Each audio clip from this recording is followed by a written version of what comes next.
Bihar board के द्वारा जो मैथ्स का मॉडल सेट दिया गया है उसके क्वेश्चन को सॉल्व करने जा रहे हैं।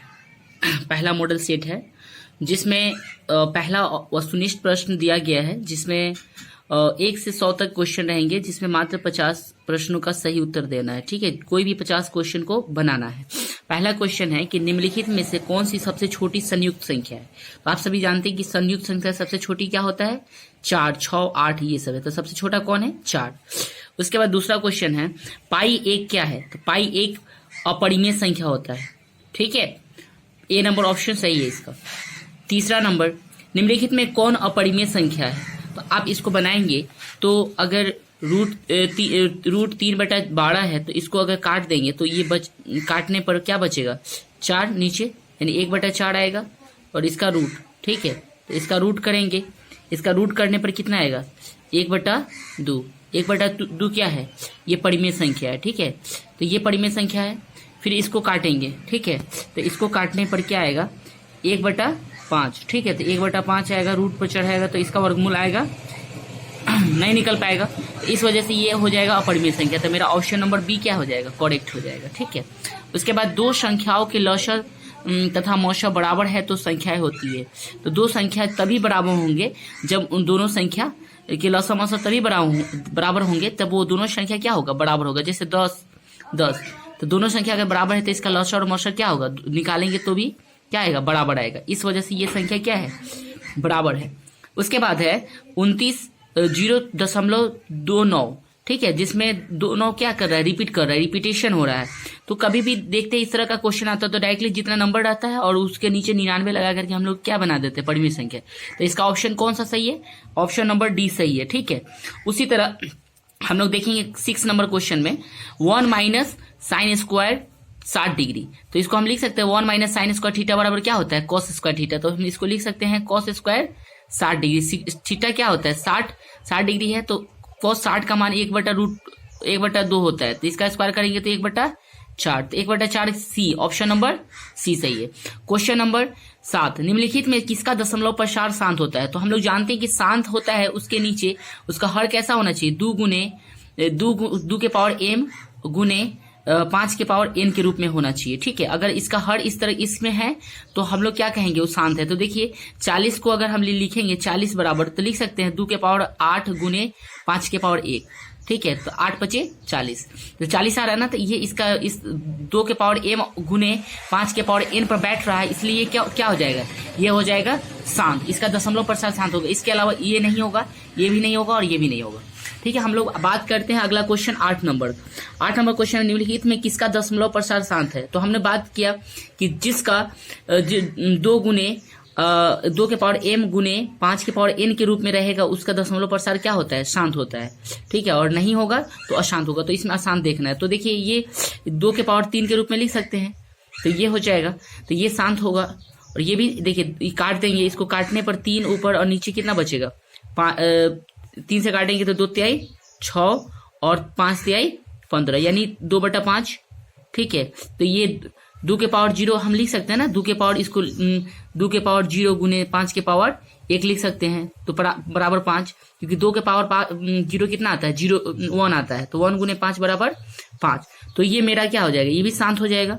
लेकिन ये देखिए 512, तो 512 बराबर हम लोग लिख सकते हैं 2 के पावर 9। ठीक है, तो ये भी 5 के पावर 0 लिख सकते हैं, 0 पर 5 के पावर 0 बराबर 1 होता है। तो ये भी क्या होगा, ये भी शांत होगा। तो बचता है क्या, ये 7 के पावर 3 आएगा, तो ये क्या हो जाएगा, अशांत हो जाएगा। तो ऑप्शन नंबर डी करेक्ट हो जाएगा। उसके बाद क्वेश्चन नंबर 9, 400 के अभाज्य गुणनखंड में 5 का घातांक है। तो 5 का घातांक करने के लिए क्या करेंगे, सिंपल सा हम उठाएंगे, सिंपल सा हम ले लेंगे क्या कि 400 है तो कॉपी पर 400 ले लेंगे। 400 का हम लोग क्या निकालेंगे, 5, या सिंपल से पहले 2 से करेंगे, 2 से काटेंगे 200, फिर 2 से काटेंगे कितना आएगा 100, फिर 2 से काटेंगे 50, फिर 2 से काटेंगे 25, फिर 5 से काटेंगे 5 × 5 = 25। ठीक है, तो मेरा 5 का गुणांक कितना आया, 2 आया।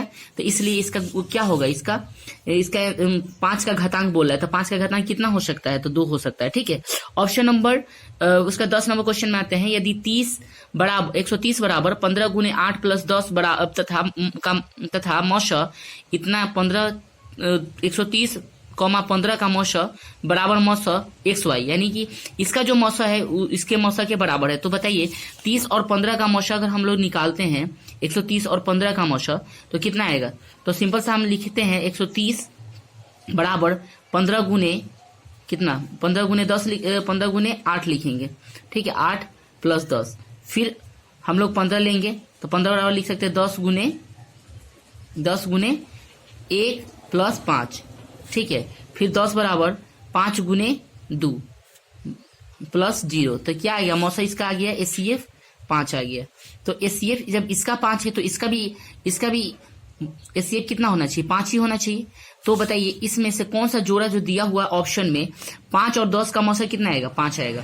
इसका मौसा 5 आएगा? नहीं आएगा। इसका मौसा 5 आएगा? नहीं आएगा। इसका मौसा भी 5 नहीं आएगा। तो 5 किसका आ रहा है? तो इसका। तो ये जोड़ा करेक्ट होगा, यानी XY की जगह पर कितना होगा? 15, 10। फिर रूट 125 क्वेश्चन नंबर 10 में 11 में रूट 125 दिया हुआ, तो इसका परिमेकरण कितना होगा? रूट 125 का परिमेकरण निकालेंगे तो देखिए इसको लिख सकते हैं ना 5 गुने 5 गुने 5, ठीक है। तो देखिए रूट से बाहर निकालने के लिए हमको जोड़ा की जरूरत पड़ती है। तो जोड़ा लग रहा है, एक जोड़ा लग रहा है, लेकिन दूसरा जोड़ा लगाने के लिए 5 घट रहा है, तो इसको रूट 5 से अगर गुना करेंगे तो ये 2 मिल जाएगा ना। तो इसलिए इसका परिमेयकारी गुणनखंड क्या हो जाएगा? 2 हो जाएगा, क्योंकि परिमेय संख्या बनाने के लिए हमको क्या करना पड़ेगा? रूट से बाहर निकालना पड़ेगा।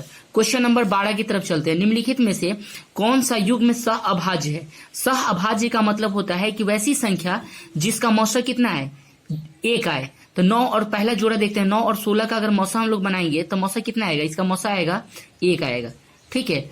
और इसके बाद हम लोग दूसरा जोड़ा देखते हैं, 15 और 20 का मौसा बनाएंगे तो 5 आएगा। इसका मौसा बनाएंगे 21 और 84 का तो 21 आएगा, और 13 और 65 का बनाएंगे तो 13 आएगा। तो इसमें मौसा किसका 1 आ रहा है? 9 पहले नंबर का, तो इसलिए ये ऑप्शन सही हो जाएगा, ठीक है। उसके बाद 13 नंबर क्वेश्चन में रैखिक बहुपद में शून्यकों की संख्या होती है। तो रैखिक बहुपद में आप जानते हैं कि शून्यकों की संख्या कितनी होती है? 1 होती है, ठीक है। उसके बाद बहुपद x-1 का शून्यक है। तो x-1 को देखते हैं हम लोग। x-1 बराबर 0 ले लेते हैं, ठीक है। तो x बराबर क्या हो जाता है? 1 हो जाता है। तो इसलिए यहाँ पे क्या ऑप्शन नंबर ए क्या होगा? सही होगा, ठीक है। उसके बाद द्विघात बहुपद के लिए के शून्यक यदि -4 और 7 है तो द्विघात बहुपद होगा। तो आप सोचिए कि अल्फा दिया हुआ है -4 और बीटा कितना है? बीटा बराबर 7 है। तो 2 अल्फा प्लस बीटा, और तो फॉर्मूला जानते हैं हम लोग किताब से कि x² alpha plus beta into x plus alpha into beta होता है ना। तो हम लोग x² तो ये रहने देते हैं। अल्फा कितना है? अल्फा दिया हुआ -4 और बीटा कितना है? 7 है, ठीक है। तो 7 ले लेंगे, 7 रख ले, जोड़ लिए, गुने x प्लस -4 गुने 7, ठीक है। करेंगे तो x² और यहां से जोड़ेंगे तो कितना है? -4 और +3 कितना हो जाएगा? -3 आ जाएगा, 3x और -28। तो इसमें देखिए कौन सा ऑप्शन मिल रहा है? तो इसमें ऑप्शन मिल रहा है हमारा, इस ऑप्शन से ये ऑप्शन मिल जाएगा मेरा, ऑप्शन नंबर सी, ठीक है। उसके बाद 16 नंबर क्वेश्चन में द्विघात बहुपद के शून्यकों का योग तथा गुणनफल 5 और तथा 6 है तो द्विघात बहुपद होगा। तो देखिए हम लोग जानते हैं अभी फॉर्मूला की x² और कितना है इसका योग कितना है?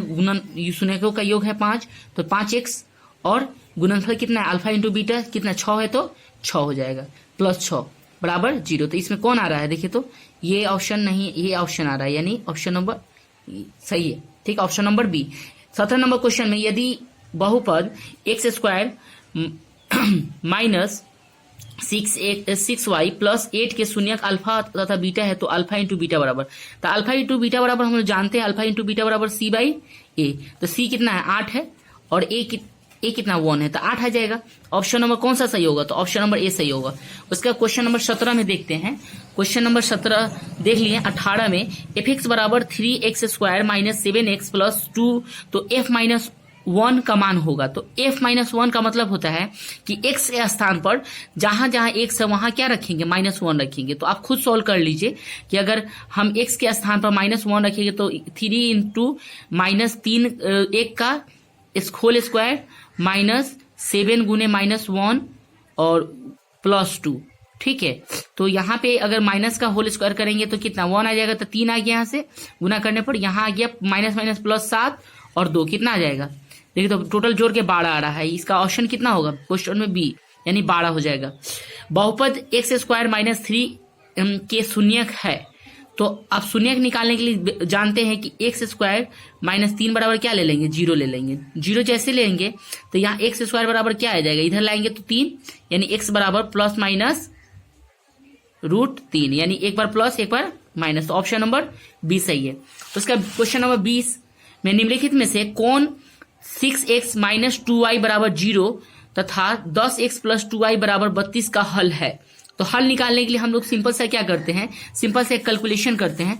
देख सकते हैं यहाँ कैलकुलेशन कि इसके लिए हम लोग क्या करते हैं कि समीकरण जो दिया रहता है उसको लिख लेते हैं, x माइनस वाई बराबर 0 और 10x प्लस 2y बराबर 32। ठीक है, तो इस दोनों को हम लोग सिंपल सा जोड़ लेते हैं, क्योंकि एक माइनस में है और एक प्लस में। देखिए तो जोड़ेंगे तो कट, एक माइनस वाला प्लस से कट जाएगा। ठीक है, तो जोड़ के कितना आएगा, 16x बराबर 32। तो x का मान कितना आ गया, x बराबर 32/16। ठीक है, कितना 2 आ गया। और समीकरण अगर इसका मान अगर हम रख देते हैं x का मान, तो रख लीजिए, देखिए समीकरण 1 में, पहले वाले समीकरण में इसमें रख लेते हैं, तो 2 रखेंगे तो 6 गुने 2 माइनस 2y बराबर 0। ठीक है, तो यहाँ पे अगर 12 हो जाएगा और इस 2y को इधर लाएंगे तो 2y प्लस में आ जाएगा। तो y बराबर कितना आ गया, 12/2, यानी कितना आ गया, 6 आ गया। ठीक है, तो ऑप्शन देखिए कि x बराबर 2 और y बराबर 6 कहाँ है, कौन सा ऑप्शन है, तो ऑप्शन नंबर बी सही है। तो ये करेक्ट है, मान लेंगे। उसके बाद